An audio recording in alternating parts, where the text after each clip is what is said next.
Hi guys, അപ്പം ഇന്ന് നമ്മൾ എവിടെയാണെന്ന് അറിയുന്നത് നെന്മാറ പെറ്റ്സ് പാർക്കിലാണ് കേട്ടോ. അപ്പോൾ നമുക്ക് നോക്കാം.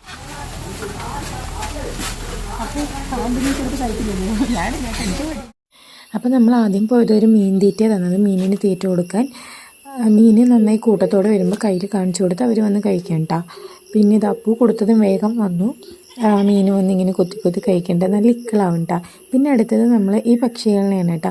അപ്പൂവിൻ്റെ കയ്യിൽ മിണ്ടാണ്ടിരുന്നു കേട്ടോ. പക്ഷേ എൻ്റെ കയ്യിൽ വെച്ച സമയത്ത് എന്നെ ഒരുപാട് പണി പെടുത്തി. എൻ്റെ ബാഗിൽ കുത്തിയിട്ടും ഡ്രസ്സിലൊക്കെ കുത്തിയിട്ടും. അപ്പോൾ പാമ്പെടുത്തു, ഞാൻ എടുത്തില്ല. എനിക്ക് ഭയങ്കര പേടിയാണ്. അപ്പോൾ ഒരു കഴുത്തിലേക്ക് നക്കിയിട്ട് ഇങ്ങനെ പോയിട്ടാണ്, ഞാൻ പേടിച്ച് പോയി. പിന്നെ ഈ സാധനം ഒരു എക്സ്പ്രഷനും ഇല്ല, മിണ്ടാണ്ടിരിക്കുന്നുണ്ട് കേട്ടോ.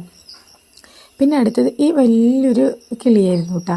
ഇതും ഇങ്ങനെ കയ്യിലിരിക്കുന്നുണ്ട്. പക്ഷേ എന്നെ ഒരുപാട് ശല്യപ്പെടുത്തി. എൻ്റെ കയ്യിലൊക്കെ കുത്തി എനിക്ക് നല്ല പെയിൻ എടുത്തു കേട്ടോ. ഈ മിക്കൂസ് ഇഷ്ടപ്പെട്ട ആളാണ് ഹൗസ്. അപ്പോൾ അതിൻ്റെ അടുത്ത് അപ്പോൾ ഒരു റൈഡൊക്കെ നടത്തി. പിന്നെ ഇതാ നമ്മളുടെ ഒട്ടകത്തിനെ കണ്ടു കേട്ടോ. പിന്നെ നമ്മളുടെ അടുത്ത ആളാണ് നമ്മളുടെ ഈ കിളികൾ. അപ്പോൾ ഇതുകൾ നമ്മൾ തീറ്റ കൊടുത്തു കഴിഞ്ഞാൽ നമ്മുടെ തലയിൽ വന്നിരിക്കും കേട്ടോ. സൂപ്പർ എക്സ്പീരിയൻസ് ആയിരുന്നു. ഇതിൻ്റെ ഫുൾ വീഡിയോ യൂട്യൂബിൽ വരുന്നുണ്ട്. അപ്പോൾ എല്ലാവരും മറക്കാണ്ട് കാണണം കേട്ടോ. ഫീസ് 150 പക്ഷെ കാണാൻ അത്രയും തന്നെ ഉണ്ട്. നമ്മൾക്ക് പേടിയുണ്ടാവും, പക്ഷെ അത് നല്ല സപ്പോർട്ട് ചെയ്ത് നമ്മുടെ കയ്യിലൊക്കെ വെച്ച് തരും. നല്ല സപ്പോർട്ടാണ് കേട്ടോ. നെന്മാറ പെറ്റ്സ് പാർക്കിലെ എക്സ്പീരിയൻസ് എങ്ങനെയുണ്ട്? അടിപൊളി, സൂപ്പർ. എനിക്ക് ഇഷ്ടപ്പെട്ടു. എൻ്റെ പേഴ്സണലി ഭയങ്കര ഇഷ്ടപ്പെട്ടു. 150 രൂപയ്ക്കുള്ള വർത്തൊക്കെ ഉണ്ട്. വരാത്തവരെന്തായാലും വരണം. പിന്നെ അതുപോലെ തന്നെ നെന്മാറ പെറ്റ്സ് പാർക്കിൽ വന്നിട്ടുള്ളവരൊക്കെ കമൻറ്റ്സ് കേട്ടോ, എത്ര പേര് വന്നിട്ടുണ്ടെന്ന് അറിയാലോ.